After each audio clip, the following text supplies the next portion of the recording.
তো এই জন্যে আমি মিডিয়ার ভাইদের প্রতিও আমার কৃতজ্ঞতা জ্ঞাপন করছি। পর্দার অন্তরালে রয়েছেন আমার রত্নাগর্ভা মা এবং বোনেরা, মাইকের আওয়াজ যারা শুনছেন, আমি খুব স্বল্প টাইমে অল্প কিছু কথা বলবো। তার আগে বেশি ভূমিকা আমি নেব না, ভূমিকা নেওয়া ঠিকই হবে না। তার কারণ হলো যে আমাদের মাহফিল মেবি একটু খুব তাড়াতাড়ি করে শেষ করতে হবে। তো সেক্ষেত্রে আমার মনে হয় যে যারা মাইকের আওয়াজ শুনছেন অতি দ্রুত যদি এই মাহফিলে এসে বসে যেতে পারেন, সেটাই আমাদের জন্যও মঙ্গল, আপনাদের জন্য মঙ্গল, দুনিয়া এবং আখেরাতে এটা আপনার জন্য হয়ে যেতে পারে কল্যাণকর কোনো একটি মাহফিল। তো এই জন্যে আমি আবারও আমার অন্তরস্থল থেকে আমার মাইকের আওয়াজ যারা শুনছেন সবাইকে অন্তরস্থল থেকে সালাম জানাচ্ছি। আসসালামু আলাইকুম ওয়া রাহমাতুল্লাহি তাআলা ওয়া বারাকাতুহু। আমরা সেই মহান রব্বুল আলামিনের শুকরিয়া আদায় করি যে মহান রব্বুল আলামিন আমাদেরকে সৃষ্টি করেছেন মানুষ হিসাবে। আমাদেরকে আল্লাহ চাইলে এই মুহূর্তে আমরা যদি একটু বিবেক দিয়ে চিন্তা করি, তাহলে খুলনার হাসপাতালগুলোতে আমরা দেখবো যে অসংখ্য রোগী রয়েছে যারা খুব বেকায়দা অবস্থায় দিন কাটাচ্ছে। মেম্বার সাহেব যখন মেম্বার, তখন অসংখ্য পদপ্রার্থী রয়েছে যারা এখন পোস্টার টানিয়ে বেড়াচ্ছে, কিন্তু তিনি তো মেম্বার, ঠিক কিনা? আছে না মেম্বার সাহেব? আপনার বিকল্প অনেকেই আছে। তো আপনাকে মেম্বার করেছেন আল্লাহ। আমার ভাইয়েরা যারা সামনে আছে, আল্লাহ আপনাদেরকে এই মাহফিলে নিয়ে এসেছেন, অথচ এই মুহূর্তে অসংখ্য মানুষ হাসপাতালের বেডে কাতরাচ্ছেন। কেউ বা বয়সের ভারে, একসময় যৌবনকালে মনে করেছিল যে মাহফিল শুনবো বয়স হইলে, কিন্তু সেই বয়সে আসার আগেই হঠাৎ করে প্যারালাইসিস হয়ে এক সাইড পড়ে গিয়েছে, চাইলেও হাঁটতে পারে না, বাড়িতে শুয়ে আছে, বসে আছে, মাহফিলের আওয়াজ হয়তো কানে যাচ্ছে, মনটা টানছে যদি ওই মাহফিলে যেতে পারতাম, কিন্তু আসার কোনো সুযোগ হচ্ছে না। যে আল্লাহ রাব্বুল আলামিন আমাদের এই জাতীয় মুসিবত থেকে মুক্ত করে এই মাহফিলে নিয়ে এসেছেন, সেই রবের শুকরিয়া আদায় করবো কিনা? আলহামদুলিল্লাহ। সম্মানিত হাজিরিন, আমরা আরো যদি চিন্তা করি, শিয়াল চেনেন আপনারা? শিয়াল, এই শিয়াল আল্লাহ রাব্বুল আলামিনের তো সৃষ্টি, একটা প্রাণী, ঠিক না? শিয়ালের মধ্যে তো দুই একটা ইমানদার শিয়ালও থাকতে পারে। যেই শিয়াল ধরে নেন জীবনে কোনোদিন কারো মুরগি ধরে নাই, মেম্বার সাহেবের মুরগি ধরা তো দূরের কথা, দেখা যাচ্ছে অন্য যে শিয়ালেরা মুরগি ধরে তাদেরকে আরো ও নসিহাত করে, দেখ তোরা মুরগি ধরিস নে, মেম্বার মানুষ তিরানে চাইটাইল মেরি কোনোভাবে মুরগি পুষেছে, এই মুরগি ধরি খাওয়ার কোনো দরকার আছে? তো এইভাবে মনে করেন যে নসিহত করে, যে শিয়াল তার ভাইদেরকে বলে যে তোরা দরকার হলে ব্যাং ধরি খা, কিন্তু মানুষের মুরগি ধরিস না, গরিব মানুষ একভাবে দিন পার করতে চায়। আপনি তিরান তো মারেননি, এটা চেয়ারা দেখি বোঝা যায়। তো এখন এই মুরগির জন্য তুই খাইস না বা তোরা ধরিস নে, এই কথা যে শিয়ালটা বলে, ওই শিয়ালটাও যদি দিনের বেলায় বের হয় আর মেম্বার সাহেবের হাতে যদি এমন একটা লাঠি থাকে যে লাঠি ছাড়া মেম্বার সাহেব হাঁটতে পারে না, সেই লাঠি থাকা সত্ত্বেও মেম্বার সাহেব ছুড়িয়ে মারবে না, এই নিশ্চয়তা দিতে পারবে না। তার মানে ইমানদার শিয়ালও রেহাই পাবে না মানুষের কাছে যে জীবনে মুরগি ধরিনি, ধরা তো দূরের কথা, অন্যদের আরো ধরতে দেয় না, অথচ দিনের বেলায় বের হওয়াতে মেম্বার সাহেব হাতে যা ছিল তাই চালিয়ে মারছে। মারে না? মারে না? চাষি পাট নিড়াচ্ছে কিংবা খেতে কাজ করছে, হঠাৎ শিয়াল যাচ্ছে, ওই চাষির কাঁচিটা ভেঙে যাবে না নিড়িনটা ভেঙে যাবে ওটা দেখার বিষয় না, আগে ছুঁড়ে মারবে, মানে মনে হয় যে ওর ভিটে মাটি সব দখল করে নিয়েছে। ভুল বললাম নাকি? আল্লাহ যদি আমাদেরকে মানুষ না বানায় এমন একটি শিয়াল বানাতেন, তাহলে আমাদের এই দৌড়ের উপরেই থাকা লাগতো। দিনের বেলা বের হওয়ার সুযোগ তো দূরের কথা, রাত্রে বের হইলে ট্রাক চাপা দিয়ে মেরে দিত, বলেন ঠিক কিনা? এই জন্য যে মহান রব আমাদেরকে মানুষ হিসাবে সৃষ্টি করেছেন, সেই মহান রবের শুকরিয়া আদায় করে সবাই বলছি আলহামদুলিল্লাহ। আজকে আমরা প্রায় জায়গায় বলি যে মাহফিল 144 ধারা দিচ্ছে, মাহফিল বন্ধ হয়ে যাচ্ছে, মাহফিল হতে দেয় না, এই কথা সেই কথা, নানান রকম কথা আমরা শুনি। মাহফিল হইতে দিলে সেই মাহফিলে মুসলমান প্যান্ডেল পুরা করতে পারে না, এরা আবার কোন মুসলমান? না হতে দিলে আপনারা শেখ হাসিনার গোষ্ঠী উদ্ধার করবেন, মাননীয় প্রধানমন্ত্রীর যা মনে চাই চার দোকানে বসি, চার দোকানে তো মনে করেন বুদ্ধিজীবীর অভাব নেই। ও বুদ্ধিজীবী জানে যে কি করলে ডোনাল্ড ট্রাম্প পাস করতো, ও চার দোকানে ওর কাছে পরামর্শ নিতে হবে, বিড়ি টানে আর কয়ে যে ডোনাল্ড ট্রাম্প ভুল করেছে, এই জন্যই ফেল করেছে। ওরে আমার বুদ্ধিজীবী আছে না নাই? তো এই যে বুদ্ধিজীবীরা যদি এই মাহফিল বন্ধ হইতো, মেম্বার আপনার কিন্তু গোষ্ঠী উদ্ধার করে দিত, বলতো এই মেম্বার থাকতে এই মাহফিল আপনি যতই চান না কেন, মাহফিল বাস্তবায়নের জন্য যত চেষ্টাই করেন না কেন, লাস্টে যখন আপনি এসে বলতেন যে সরি, আই এম সরি, রুগীটি মারা গেল, তখন বলতো আরে মেম্বার মনেতে চাই না, ওর চেষ্টা থাকলেই হইতো, এ কথা বলতো না ওরে বাবা, মানুষের নেচার তো হয়ে গেছে এরকম। আমি পাঞ্জাবি বানাইতে দিছি, তো পাঞ্জাবি বানানোর পরে আমার ফ্রেন্ড বলছে একটু গায়ে দিয়ে তারপরে দেখ যে ঠিক আছে কিনা, আমার ক্লাসমেট। তো আমি গায়ে দিলাম, দিলে ও বলতেছে পিছন থেকে উপরে উঠে গেছে, সামনে ঝুল, কারণটা কি? আমি কইলাম এটা কি রাউন্ড করেননি? তা বলছে রাউন্ড করেছি, সামনে একটু ঝুল বাড়াই দিছি। কেন সামনে ঝুল বাড়ালেন কেন? তা বলছে লম্বা পাঞ্জাবিগুলো সামনে একটু ঝুল রাখতে হয়। কে? তা বলছে ওই লম্বা পাঞ্জাবি যারা পরে ম্যাক্সিমাম হইল ভুড়ি মোটালো, তো ওই সামনে একটু ঝুল রাখলে ভুড়িতে কভার করে দেয়, মাঝখানে পিছন দিয়ে সামনে দিয়ে রাউন্ড হয়ে যায়। তার মানে ওরা মোটামুটি ধরেই নিয়েছে যে হুজুর যারা হয় পরের বাড়ি খেয়ে ভুড়ি আচ্ছা মতো হয়ে যায়। তো মেম্বার চেয়ারম্যান যারা হয় চিন্তা করে ও যতই আল্লাহর ওলি হোক, ও মনে করে ও তিরানের চাইল যাইলো, আপনি বাড়ি ভিটে বেঁচেও যদি তিরানের চাইল দেন তাও মনে করবে যে আগে তো ঝাড়িয়েছে, এখন একটু দেখাচ্ছে লোকের বেঁচে। ঠিক বললাম না ভুল বললাম? জনগণের অবস্থা আমার মা বোনেদের অবস্থার মতো। মা বোনেরা ওই যে আপনি বিয়ে করার সময় গাই গরু নিয়ে আইলেন নাকি শ্বশুর বাড়িতে অনেকেই বিয়ে টিয়ে হলি গাই গরু নিয়ে আসে না? এই গাই গরু আর কিয়ামত পর্যন্ত মরে না।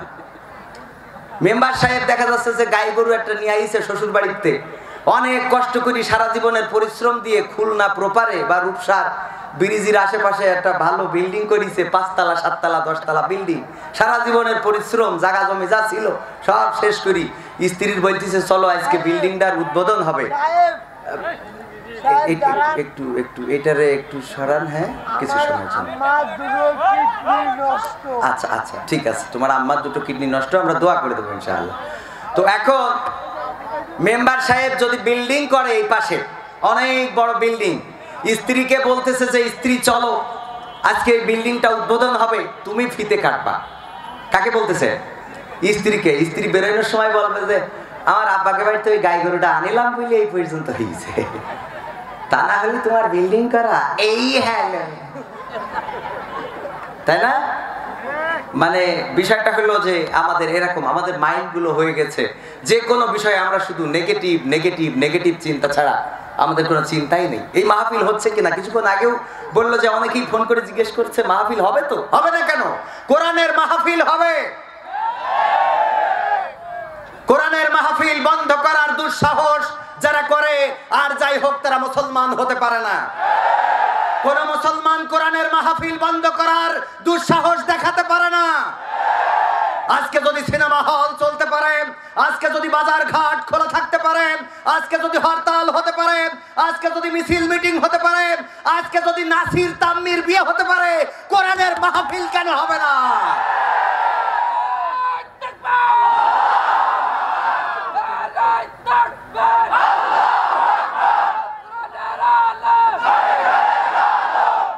আমরা দেখতে পাচ্ছি আজকে স্টেজে যেমন ভাবে মেম্বার বসে আছেন, প্রতিটা স্টেজে চেয়ারম্যান বসে থাকেন, উপজেলা চেয়ারম্যান বসে থাকেন, এমপি বসে থাকেন, আওয়ামী লীগের সভাপতি বসে থাকেন, বিভিন্ন জনপ্রতিনিধি বসে থাকেন। এটা আমাদের কোরআনের সবচেয়ে শ্রেষ্ঠ অর্জন। আজকের মাহফিল গুলোতে যে জনপ্রতিনিধিরা বসে থাকেন, এক সময় এই জনপ্রতিনিধিরা কোরআনের মাহফিলের কাছে আসতেন না। আজকে কোরআনের মাহফিল তারা পাহারা দিয়ে প্রমাণ করে দেয় আগামীর দিন কোরআনের দিন, আগামীর দেশ কোরআনের বাংলাদেশ। আপনারা কি ভেবেছেন মাহফিল বন্ধ হয়ে যাবে? মাহফিল আগে গ্রামে ইউনিয়নে 1টা 2টা 5টা মাহফিল হতো, এখন প্রত্যেকটা গ্রামে গ্রামে মাহফিল। আর এই মাহফিলের পৃষ্ঠপোষকতা করে এরকম আল্লাহর কিছু বান্দা আছেন, আল্লাহর কিছু গোলাম রয়েছেন যারা এই মাহফিলের পৃষ্ঠপোষকতা করে, যারা এই মাহফিল বাস্তবায়নে সহযোগিতা করে। বলেন ঠিক কিনা?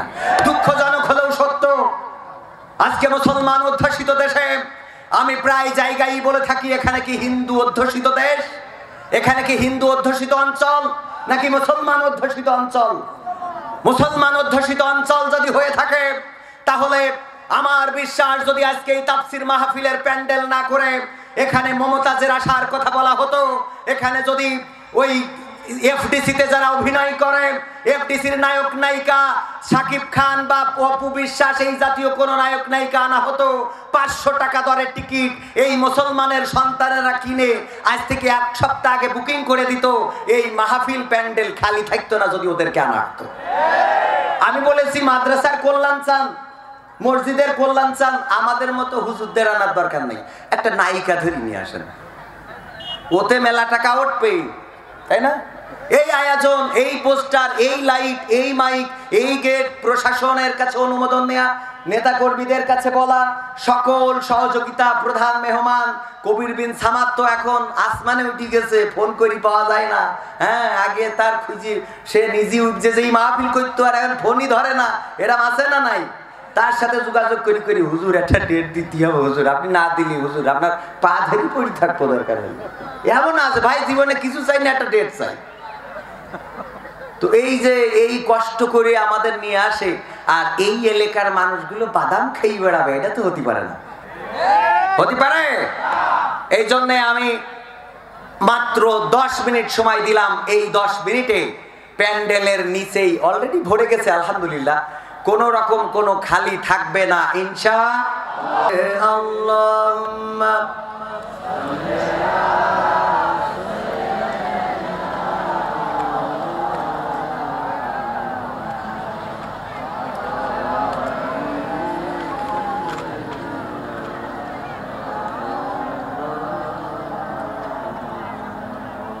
আলহামদুলিল্লাহ, প্যান্ডেল আপনারা ভরে দিয়েছেন, আপনাদের প্রতি অনেক কৃতজ্ঞ। এই পাশে খোলা আকাশের নিচে বসতে হচ্ছে, এই পাশে ডান পাশে যারা দাঁড়ানো ভাইয়েরা, আমার মনে হয় যে মাহফিলের সৌন্দর্য হলো বসে যাওয়া। আমরা চেষ্টা করব যে মাহফিলের সৌন্দর্য রক্ষায় আমরা বসে যাব ইনশাআল্লাহ। আল্লাহ রাব্বুল আলামিন আমাদের তৌফিক দান করুন। পরকালের ময়দানে যেদিন আল্লাহ রাব্বুল আলামিন ওসিলা তালাশ করবেন, আল্লাহ বলবেন যে তুমি দেখাও তোমার কোনো ভালো কাজ আছে কিনা, যেটা দিয়ে আমি তোমাকে ক্ষমা করে দিতে পারি। হতে পারে এই মাহফিলটা আপনি যখন ভিডিও দেখাবেন, দেখাইতে দেখাইতে, বা আল্লাহ রাব্বুল আলামিন যখন আপনার আমলনামা দেখাবেন, পরে তোমার কিতাব তুমি পড়েই বলে দাও যে তুমি কি জাহান্নামে যাবা না জান্নাতে যাবা। মেম্বার সাহেব দেখাবে, আল্লাহ দেখো সারা জীবন যাই করি তাই করি, তিরান মারি খাই যা করি, দেখো মাহফিলও তো বসেছিলাম, আল্লাহ দেখাইতে পারবে কিনা? আল্লাহ রাব্বুল আলামিন ক্ষমা করে দিবেন। আল্লাহ দয়ার সাগর তিনি। এই মাহফিল আমাদের নাজাতের জারিয়া হয়ে যেতে পারে। আজকে মুসলমান নির্যাতিত, নিষ্পেষিত, লাঞ্ছিত, বঞ্চিত, অপমানিত, অপদস্থ, তার একটি মাত্র কারণ, আল্লাহ নবী সাল্লাল্লাহু আলাইহি সাল্লাম বলেছিলেন তোমরা 2টা জিনিস আঁকড়ে ধরে থাকবে। বলেছিলেন কিনা? বিদায় হজে বলেছিলেন তো। সেই 2টা জিনিসের প্রথম জিনিসটা আমরা চিনি, কিন্তু এটা পড়িও না, বুঝিও না, খুলিও না, ধরিও না, দেখিও না, খুব সুন্দর করে মুড়াইয়ে থুই দিছি আমাদের সেন্সাইটির উপরে। আহারে, যেদিন মানুষ ইন্তেকাল ফরমায়, মানে কিল্লা ফতে, তো কিল্লা ফতে হয়ে যাওয়ার পরে ওর পাশে চারিপাশে বসে পড়ে, মরা মানুষের জন্য। এটা মরা মানুষের জন্য। কোরআনের সম্মান আমরা এমন দিয়া শিখেছি যে মোটে ধরেই নেই। আরে বাবা, কোরআন শরীফে তো ধরাই যাবে না, মানে এমন অবস্থা, একজন মসজিদে পায়খানা ফেলছে, তো আর একজন মসজিদে যাই দেখো পায়খানা ফেলছে, তো গন্ধ লেগেছে, তো স্যাপ ফেলাইছে যে পায়খানা ফেলছে, ও বলছে এই বিয়াদব, জানিস না এটা মসজিদ? এ করতেছে কি? পায়খানা। আর একজন করেছে কি? স্যাপ ফেলাইছে। স্যাপ ফেলাইনো রে পায়খানা ফেরা লোক বলতেছে, এই তুই স্যাপ ফেলালি কেন? তুই জানিস না এটা মসজিদ? আমাদের অবস্থা এটা। কোরআন শরীফ এত সম্মানের কিতাব, এটা ধরি না, খুলি না, পড়ি না, বুঝি না। সব সমস্যার সমাধান, সব সমস্যার সমাধান আমরা কোরআনের কাছে যাই না, হাদিসের কাছে যাই না। এই জন্যই আজকে আমাদের দেশে, শুধু আমাদের দেশে না, গোটা বিশ্বে মুসলমানদের অবস্থা অত্যন্ত করুণ অবস্থায় রয়েছে। গোটা বিশ্বের মুসলমান, বলেন ঠিক কিনা? সৌদি এয়ারলাইন্সে চাকরি করে, তার মানে সৌদি এয়ারলাইন্সে চাকরি করা মানে কি? মোটামুটি একটা ভালো এয়ারলাইন্স না? সেই এয়ারলাইন্সে চাকরি করে, সেই এয়ারলাইন্সে চাকরি করে, আর এই এয়ারলাইন্সে চাকরি করে এমন একটা কাজ করেছে, 4বার বিয়ে হয়েছে, 3 খান স্বামী। দেখছেন নি আপনারা? দেখেছেন? এখন যদি না দেখি থাকেন, কিছু করার নেই। আমি বলেছি, বাংলাদেশে যারা বাংলাদেশের আইনকে অমান্য করে, বাংলাদেশে বসে যারা কোরআনের আইনকে অমান্য করে, বাংলাদেশে বসে যারা শরিয়াতকে, শরিয়াতের আইনকে কটাক্ষ করে, তাদেরকে বাংলাদেশে বসবাস করার কোনো অধিকার দেয়া হবে না।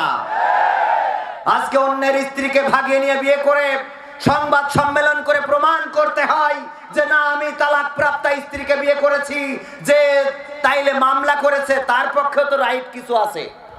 জাতীয় দলের ক্রিকেটার বাংলাদেশে, আমি বলেছি বাংলাদেশে তোমার যদি এত মেয়ের অভাব হয়ে থাকে তাইলে ভাষান্তরে চলে যাও, সেখানে দেখো হাজারো রোহিঙ্গা রয়েছে, একটা রোহিঙ্গা কুমারী মেয়েকে বিয়ে করো।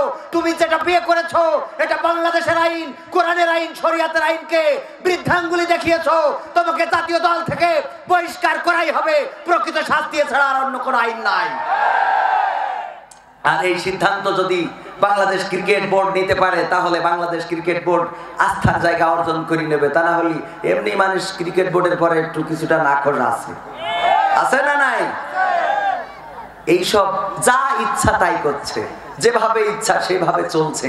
মানে এখন যেন আপনার এই যে খুলনার এই পাশে হয়েছে না, বাইপাস সড়ক হয়েছে, তো আমি কয়দিন আগে আসতেছি গাড়িতে মোটামুটি গতিবেগে, ওমা দেখি যে এই আমেরিকা লন্ডনের মতো হয়ে গেছে মনে হচ্ছে। একজন বুরকা পরা মহিলা তারা একজন জড়াই ধরিতে উঁচু আসছে এখন, নাউজুবিল্লাহ মিন যালিক। না আবার অনেকের বার মনে হতে পারে 14 তারিখই তো আমরাও করেছি। এই যুবক, এরকম আছে নাকি? 14 তারিখে এই করা যাবে? এই অশ্লীলতা, বেহায়াপনা, কেউ কিছু বলার নেই। এই যে এখানে টোলের এই জায়গায় দেখলাম বাইকের পরে দুইজন বসে আছে, যখন এই যে আমার রিসিভ করতে গিয়েছিল ওনারা খেয়াল করেছে কিনা জানি না, বাইকের পরে দুই নায়ক নায়িকা বসে, রে হিরো। আমাকে যুবকরা কিছু হিরো আছে বাসের মধ্যে, বুঝছেন মেম্বার সাহেব? বাসের মধ্যে আপনি যদি যাই বলেন যে বাবা একটু মা যাইবে, তা হ্যাঁ আবার একটু বসতে দিয়ে যাবে, তো যুবক কবে যে টাকাতে টিকিট করতে হয়, ও টাকাতে টিকিট কিনেছে। কিন্তু যেই দেখবে যে একটা মহিলা বা নারী, মানে নারী না মেয়ে আর কি, হ্যাঁ কলেজের ছাত্রী মাত্রী, আরে বাবা নায়ক, ওইটি কয় আপা বসেন। ওরে আমার শাহরুখ খান, পাকা ওখানে জায়গা খুঁজি পাও না, তুমি বাসের মধ্যে যাই তুই ভাব মারো। হ্যাঁ, এই যুবক আছে না এখানে? যতই নেই নেই করেন বলা যায় না, ডিস্টার্ব থাকতেই পারে। এই জন্য এই ডিস্টার্ব গুলো যেন না থাকে, তবে কি যাবে। মেম্বার সাহেব বলতে, এই হ্যালো, এই কার নিউজ করেছিস রে? হ্যাঁ অমনি ক্যামেরা, পরের দিন নিউজ। না মেম্বার সাহেব, অনেক তিরান দিয়েছি, গরিব দুঃখী টিনির ঘর মেরি খাওয়া তো দূরের কথা, বরং ছাদের বাড়ি করে দিয়েছে একদম সাথে সাথে। সকালবেলা সাংবাদিকের ওকে নিউজ ঘুরোতেও সময় লাগে না।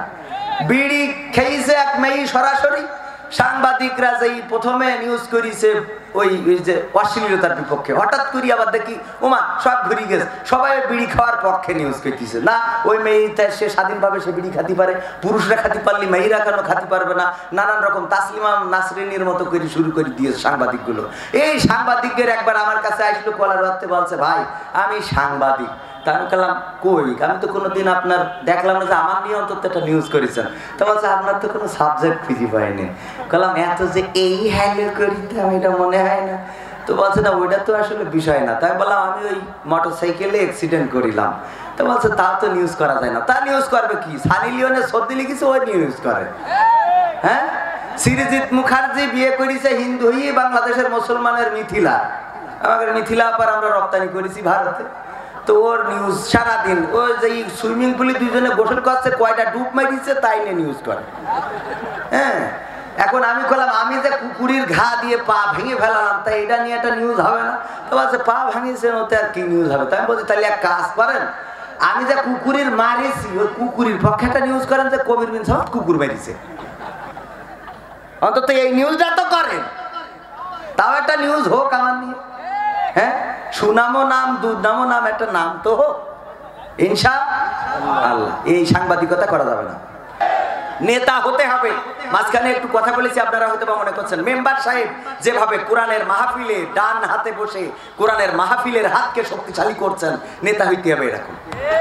কোরআনের মাহফিলের নেতৃত্ব দেবেন যিনি, তিরানের নেতৃত্ব দিবেন তিনি, নামাজের ইমামতিতেও ভূমিকা থাকবে উনার ইনশাআল্লাহ। অবশ্যই আমি আশাবাদী আগামী দিনে আমার মেম্বার সাহেব, আমি যদি এইখানে আসতে পারি তাহলে শুনবো যে উনি ইমামতিও করার যোগ্যতা রাখেন ইনশাআল্লাহ। আজকে হাজার হাজার জনতা সাক্ষী থেকে গেল।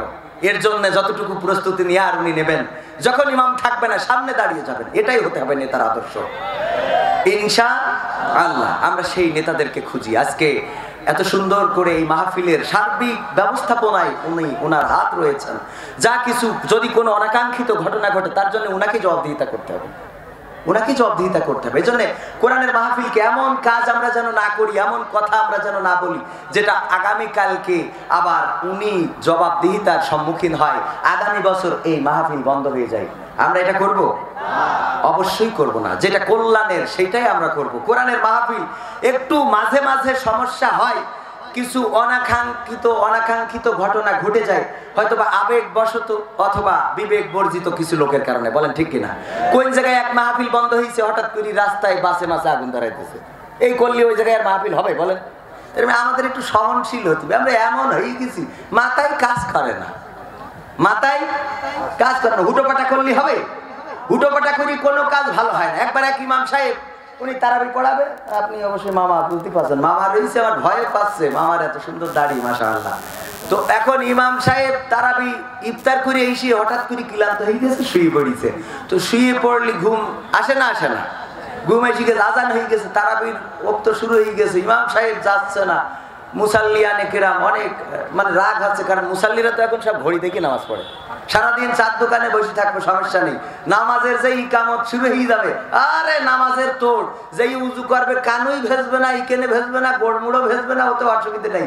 ও নামাজে তাড়াতাড়ি করি উজু করিতে দেবে দৌড়, জুতো খুলবে, একটা জুতো চলিয়ে যাবে আর এখানে, আর একটা কাশ্মীরি, দুই জায়গায় দুই জুতো, একটা সোজা একটা উল্টো। তারপরে যেই দেখাচ্ছে ইমাম সাহেব রুকু করে সিজদায় চলে গেছে, ও চিন্তা করে জামাত তো ফেল করা যাবে না, ও একা একা রুকু মারে, একা একা রুকু মেরি তারপরে সিজদায় যায়, যেই ও জামাতের দায়িত্ব পালন করে। আরে আল্লাহ, আল্লাহর ওলি। আর এখন কিছু সিয়ার মুসাল্লি হয়েছে, সারাদিন কাজ করি বেড়ায়, সুদ খায়, ঘুষ খায়, হ্যাঁ, মাঠে যায় আই কুপাই, কোনো সমস্যা হয় না, মাথায় ব্যথা হয় না। মসজিদে যাই, এই আমার সিয়ার নিয়ে কিটারে, সিয়ার মুসাল্লি আছে না নাই? সিয়ার শরীফ ছাড়া এখন নামাজ হয় না। হ্যাঁ, এই জন্য এইগুলো থেকে অবশ্যই আমাদের এই পাশে অনেক ভাইয়েরা দাঁড়ানো, বসার কি পার্টি নেই মামা? বসার শট নেই মনে হয়, একটু বসবে, বসার শট মাট না দিলি কনে বসবে? হ্যাঁ, একটু বসার ব্যবস্থা করে, লোকজন তো হবে। মানে কি, আজকে মেম্বার সাহেব যেখানে প্যানেল চেয়ারম্যান, উনি হলেন প্যানেল চেয়ারম্যান, উনি নেতৃত্ব দিচ্ছেন, এই মাহফিল লোক না হয়ে যায়? বলেন, ভুল বললাম নাকি? এই পাশে চট দিয়ে দেন, এই পাশে কিছু চট আছে, আমার ভাইয়েরা দুলা ভাইয়েরা সব এই পাশে চলে আসবে। হ্যাঁ ইনশাআল্লাহ, এই পাশে এখনো চট খালি আছে, বসে যান। এখানে বসলে কোনো গুনাহ হবে না ইনশাআল্লাহ, সওয়াব হবে। তবে যদি ডিস্টার্ব করেন তাহলে সমস্যা হতে পারে। ডিস্টার্ব তো আপনারা করবেনই না, কারণ এখানে ডিস্টার্ব করার কোনো লোক আসে নাই, ঠিক না? ঠিক তো? নির্বাচনের গরম হাওয়া লেগেছে। আমার মেম্বার সাহেব আছে, মেম্বারের বাইরে অনেক পদপ্রার্থী আছে, এখন একটু এই গান না শুনলেই হবে না। নির্বাচনের গরম হাওয়া লেগেছে, শার্টকোট সব রেখে ঘরে, পাঞ্জাবি আর টুপি পরে, ভোটের তরে রাস্তায় আজ নেমেছে নেমেছে, নির্বাচনের গরম হাওয়া লেগেছে। কাউকে এখন ধরবে হাতে, কাউকে ধরবে পায়, বুড়ো চাচার বলবে ডেকে তুমি আমার ভাই। মাথায় কাজ করে না, বুঝে আব্বার ভাই এটাই মনে নেই। পকেট থেকে বের করিয়া দিবে টাকার নোট, বলবে আমি জনদরদি দিও আমায় ভোট। তাই না? কি করবে? কাউকে এখন ধরবে হাতে, কাউকে ধরবে পায়, বুড়ো চাচার বলবে ডেকে তুমি আমার ভাই। ওই সেদিন মাহফিল করলাম তালাতে, তো একজন মেম্বার পদপ্রার্থী, সে আমি কালেকশন করতেছি, টাকা দিলে 15,001 টাকা, চেয়ারম্যান টাকা দিলে 3,000 টাকা। তো আমি বলতেছি যে এটা কিরাম হইল চেয়ারম্যান সাহেব, আমি তো এই 3,000 টাকা মানতে পারছি না, একজন প্রার্থী। হ্যাঁ, এই পাশে আমার সম্মানিত ভাইয়েরা বাবাজিরা বসতি কবে কি আমার কথা ওরা শোনে? আমার মতো ছোট মানুষ, একজনের বোর তালাক দিয়েছে, বলছে তোর 1 তালাক 2 তালাক 3 তালাক, তোর আরো যত তালাক আছে সব তালাক। চলে গেছে। যাওয়ার পরে কয়দিন পর আবার চলে গেছে। তো আসার পরে আবার যখন স্বামীর সাথে ঠুকলি, কিছু স্বামী আর স্ত্রী আছে ওই এক দু কথায় এমনি পাঁচকে গোলমাল করে, আছে না নাই? গোলমাল করেছে, এবার কয় তোর তালাক, তোর মার তালাক, তোর ভাইয়ের তালাক, তোর 14 গোষ্ঠীর তালাক। তো আবার চলে গেছে। আবার কয়দিন পরে এইছে, এইবার বলছে তোর তালাক তো তালাক, তোর ইহকাল পরকাল জান্নাত জাহান্নাম ফুলসিরাত পর্যন্ত তালাক। ও আবার এইছে। আসার পরে এক মহিলা বলছে, এই মহিলা তোর কি কোনো লজ্জা শরম নেই? হ্যাঁ, এই যে তোর বারবার তালাক দেয়, যাই সবার চলে আসিস, যাই সবার চলে আসিস, ঘটনাটা কি? তো বলছো ওর কথা শোনে কিনা। এখন আমার যে বলছেন, আমি তো শুরু থেকেই বলছি যে আপনারা বসে পড়েন, আমার কথা শোনে কিনা, তাই না মেম্বার সাহেব? মেম্বার একটু শুনিয়েছে, কারণ ভোটের দরকার। না শুনলি তো না শুনলে আমি এখন চেয়ারম্যানকে কই দিছি যে আপনারা শুধু প্রতীকটা নিয়ে আসবেন, উপর থেকে ইয়েসটা যেন থাকে, দরকার হলে আগের রাতে ভোট করে দেবো। আপনারা প্রতীক না নিয়ে এসে কবেন ভোট দাও, সরি হবে না, আপনাদের জন্য আগের রাত ফ্রি ইনশাআল্লাহ। নির্বাচনের গরম হাওয়া লেগেছে, কাউকে এখন ধরবে হাতে, কাউকে ধরবে পায়, বুড়ো চাচার বলবে ডেকে তুমি আমার ভাই, পকেট থেকে বের করিয়া দিবে টাকার নোট, বলবে আমি জনতার দিদি আমায় ভোট। এসব শুনে আমার মামা অনেকখানি খেপেছে। খাবার কারণ মানে খেপে যাওয়ার কারণ আছে। ওই মেম্বারের কাছে গেল তিরা বিধবা ভাতার জন্য, স্ত্রীর জন্য একটা বিধবা ভাতা নেবে। আচ্ছা মেম্বার কি কইতে যে বাসে মেম্বার সাহেব তুমি শুনেছি খুব জনদরদি, আমার স্ত্রীর একটা বিধবা ভাতার কাট করে দেয়া। মামার দেবে বিধবা, এই জন্যই আমার মামা আবার খেপে গেছে, অন্য কোনো কারণে না। কিন্তু আপনারা অন্য দিকে নিয়ে যেয়ে না, ইনশাআল্লাহ। অনেকখানি রেগেছে, নির্বাচনের গরম হাওয়া লেগেছে, পড়বে নামাজ উজু ছাড়া কেমন ইমানদার, জানে না কোনটা কিসের নামাজ, কোনটা জানাজাত। আমার ছেলে নিয়ে যে দাঁড়ায় রয়েছি পুকুর পাড়ে, কখন চান উঠবে, ঈদের চান দেখবো, তারপরে ঈদ করবো। চান মেঘের জন্য দেখতে পেলাম না, বাড়ি এসে টিপি খাটাই দেখি বলছে ঈদুল আজহার জানাজার নামাজ শুরু হবে সকাল 10টায়। বলছি সারা জীবন ধরে ঈদের অপেক্ষা করতেছি, এখন সকাল 10টায় ঈদের জানাজা। এমনি বছরে দুটো ঈদ, তার মধ্যে একটা ঈদ যদি কিল্লা ফতে হয়ে যায়, জানাজা হয়ে যায়, তাহলে তো বছরে একটা ঈদ বাকি থাকবে, আছে না নাই? পড়বে নামাজ উজু ছাড়া কেমন ইমানদার, জানে না কোনটা কিসের নামাজ, কোনটা জানাজার, দিবে সালাম পথে ঘাটে দেখলে কোন লোক, মুসলিম কিংবা হিন্দু বৌদ্ধ খ্রিস্টান হয় হোক, আছে না নাই? এরা ওই যদি নির্বাচনের আগে যখন যাবে, মেম্বার সাহেব কিন্তু ওই রকম না, আপনারা আবার বুঝছেন। আমি কিন্তু একজন ইমানদার মেম্বার নিয়ে বসে রয়েছি পাশে, অনেকেই আছে ভোটের আগে ওরে যখন মুখ খুলিছে তখন করে উঠেছে। তো চাচা চিন্তা করছে এ কি পানি, আরে বোতল খুললেও এরকম শব্দ হয়, এ কি পাংচার হয়ে গেল নাকি পানি। তো পরে দেখেন তারপরে না গিলাসে ঢেলে দিলে খাতি যাই, আরে টেস্ট। চাচা তো জীবনে এ পানি চোখই দেখিনি। গো আল্লাহ তুমি কবুল করো আল্লাহ, আমি তোমার ভোট করার জন্য আমি আসি, আমার বউও ভোট দেবে, তোমার বউকে 14 গোষ্ঠী দেবে, দরকার যৌতুক নেবো ভোট। তো এই দোয়া টোয়া সব করে দিয়ে মোটামুটি ভোট হয়ে গেছে, হঠাৎ চিন্তা করছে একটু তালি যাই সেই পানি খেয়ে আসি। নির্বাচনের পরে যাই, এখন বাড়ি গেলি আর এখন কেউ খোঁজ খবর নেয় না। আগো আসো, কেউ বাড়ি আছে, একটু পানি খেতে চাইলাম গো, কেউ কোনো কথা খায়। হ্যাঁ গো বাবাজি, কেউ বাড়ি আসো। হ্যাঁ গো, একজন এসে কি সমস্যাটা কি? বাপু একটু পানি ঠিসে লিখেছে তাই আইলাম গো। ওই যে কল দেখা যাচ্ছে টিউবওয়েল, যদি একটু এগিয়ে দিতে বাপু। তো এখন ওই রাগ সত্ত্বেও বুড়ো মানুষ চাচ্ছে, 1 গ্লাস পানি এনে দিয়েছে, খায়, এখন আর সেই আবে জমজমের টেস্ট নেই। তো বলছে বাপু আমি ওই ভোটের আগে আইলাম, তো সেই পানি ফাঁস করে উঠিল, এবার তো কোনো ফাঁস করল না। তা বলছে এই তো স্বামীর সাথে হইতে গায়ে, ওরে ভাই রে, ভোটের পরে আর ফাঁস করে না, ভোটের আগে ফাঁস করে। এই জন্যই নেতা দেখে নেন, ভোটের পরেও ফাঁস করবে ইনশাআল্লাহ। আল্লাহ করিছে, করবে। এই এলাকায় এই মাহফিলের পৃষ্ঠপোষকতায় পোস্টারে নাম রয়েছে সার্বিক ব্যবস্থাপনায়।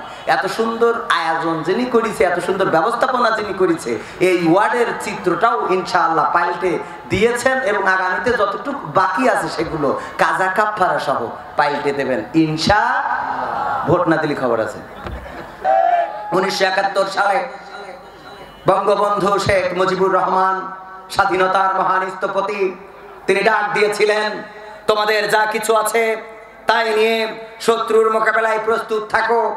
এবারের সংগ্রাম স্বাধীনতার সংগ্রাম, এবারের সংগ্রাম মুক্তির সংগ্রাম। এই আওয়াজ বাংলাদেশের মানুষ শুনেছিল, তারা রাজপথে নেমে পড়েছিল।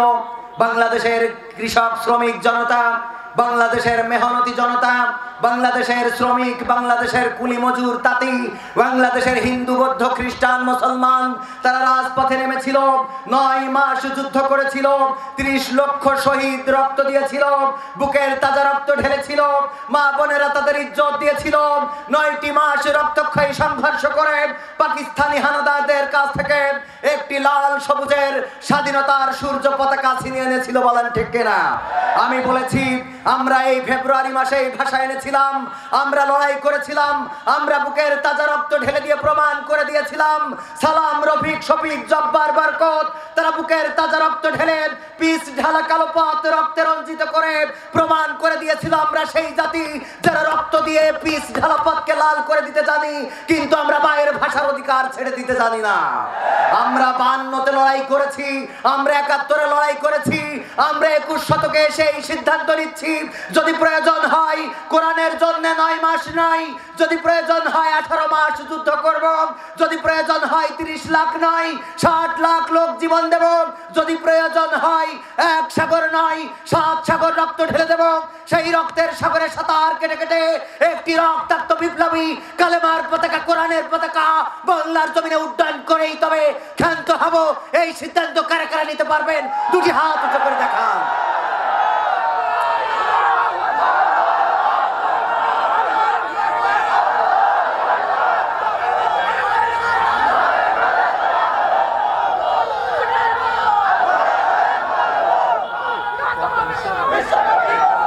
আমরা আশাবাদী, আমরা যেভাবে যুবকদেরকে কোরআনের মাহফিলে দেখছি, আমরা যেভাবে দেখছি আমাদের যুবকেরা ইসলামের সুশীতল ছায়ায় আশ্রয় গ্রহণ করছে, আমরা দেখেছি আমার দেশের যুবকেরা তারা লাইকি টিকটক ছুড়ে ফেলেছে, আমরা দেখেছি আমার দেশের যুবকেরা সিনেমা হল ব্যাংড্রপ করে দিয়েছে, আমরা দেখেছি আমার যুবকেরা এখন আজান হলে মসজিদে যায়, আমরা দেখেছি আমার বাংলাদেশের মানুষ মসজিদ ভরে দিচ্ছে, আমরা দেখেছি বাংলাদেশের জনপ্রতিনিধিরা কোরআনের মাহফিলের পৃষ্ঠপোষকতা করছে, আমরা দেখেছি কোরআনের মাহফিল বাস্তবায়নের জন্য প্রশাসন সহযোগিতা করছে, আমরা দেখেছি সরকারের হাত রয়েছে মাহফিল বাস্তবায়নের জন্য, আমরা দেখেছি একে একে বাংলাদেশে ইসলামের সুশীতল ছায়ায় আশ্রয় গ্রহণ করার জন্য বিভিন্ন পথ সুগম হয়ে যাচ্ছে। আজকে 21 শতকে এসে আমরা আশাবাদী সেই দিন বেশি দূরে নয় যেই দিন হবে এই বাংলাদেশে নাস্তিকদের দিন শেষ, এই বাংলাদেশে সুশীল চেতনাবাজদের দিন শেষ, এই বাংলাদেশ হবে আল কোরআনের বাংলাদেশ। সম্মানিত হাজারিন, আমি আর সময় নিতে চাই না, আরো 2-1টা গান শোনাবো প্রধান মেহমান আসার আগে ইনশাআল্লাহ। কিছু রিকোয়েস্ট আছে, রিকোয়েস্টের গান তো শোনাইতেই হবে। এটা ছিল আমার রূপসায় প্রথম সফর, আর প্রথম সফরে এসে আব্দুল গফুর সাহেবের, আমি আব্দুল গফুর খান সাহেবের স্টেজের আগেই পরিচয় পেয়েছি, আমার আত্মা ভরে গেছে। আপনারা এসেছেন তাতে যতটুকু খুশি না হয়েছি, আব্দুল গফুর খান স্টেজে থাকাতে আমি তার থেকে বেশি খুশি। রাগ করার কোনো কারণ নেই ইনশাআল্লাহ। আপনারাও এক সময় মেম্বার হবেন। মাঝে মাঝে 2-1 জায়গায় গেলে প্রার্থীরা ওই যে কালেকশন করার সময় টাকা দেয় আর দোয়া করে দেন, আমি কই আল্লাহ সব প্রার্থীর মেম্বার বানাই দাও। কার দোয়া করবো, কিটা মন খারাপ করে, তা সবাই মেম্বার ইনশাআল্লাহ ইনশাআল্লাহ। তো সম্মানিত ভাইরা, এখন অল্প একটু কথা না বললে নয়, তাই না মামা? মাহফিলে অনেক অনেক বড় একটা খরচ, বিগ বাজেট নিয়ে আজকের এই মাহফিল করা হয়েছে। ওই পাশে আপনারা ব্যানারে দেখছেন 4 তলা ভবন টাঙানো রয়েছে, সাইতলা ভবন ঠেঙানো আছে দেখেছেন? তো এই জন্যই এই কেউ চলি যাওয়া যাবে না। আবার আমি আরেকটা কথা বলিনি, এই যে কালেকশনের কথা বলি অনেকেই চলি যায়, এরা এরকম।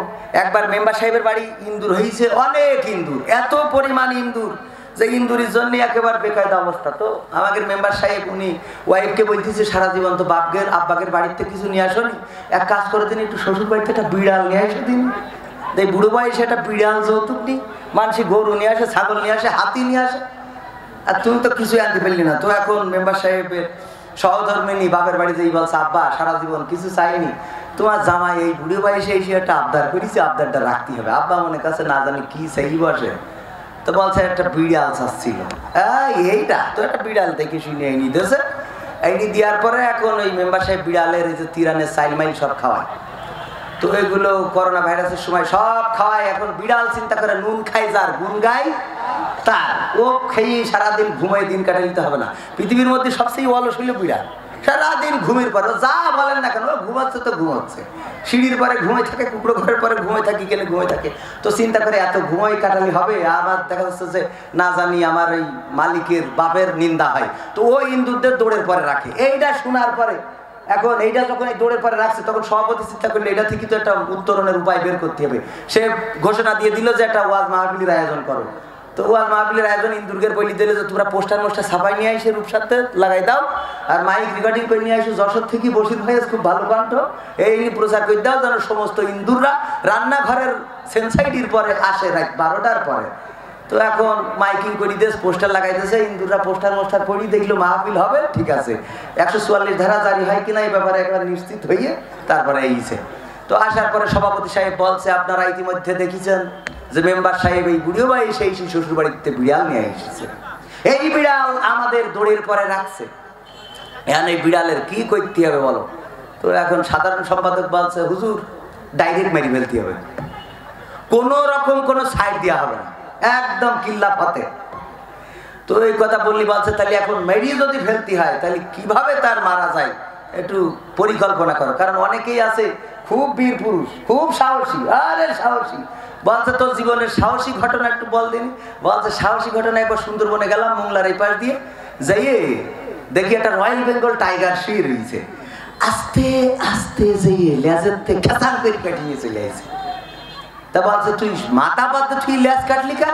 তা বলছে মাথা তো আগের থেকে কেটে নিয়ে গেছে, মাথা আগের থেকে কেটে নিয়ে গেছে, তাই আস্তে আস্তে যেতে লেজ কেটেছে। ওরে আমার বীর পুরুষ, এরকম কিছু আছে না? তা বলছে মারি ফেলতে হবে, তাহলে কি করা যায়? একজন বলছে ঠিক আছে আমি দায়িত্ব নিলাম, লেজ টেনে ধরবো। সভাপতি সাহেব বলছে আল্লাহ কবুল করে নাও, তোমার এক ইন্দুর সে লেজ টেনে ধরতে চাইছে, ঠিক আছে। আর একজন বলো তোমরা কি করবা? আরেকজন বলতেছে আমি ঠিক আছে বাম পাশের পিছনের ঠ্যাং, আরেকজন বলছে আমি তাহলে ডান পাশের পিছনের ঠ্যাং। বলছে মারহাবা আল্লাহ কবুল করি নাও।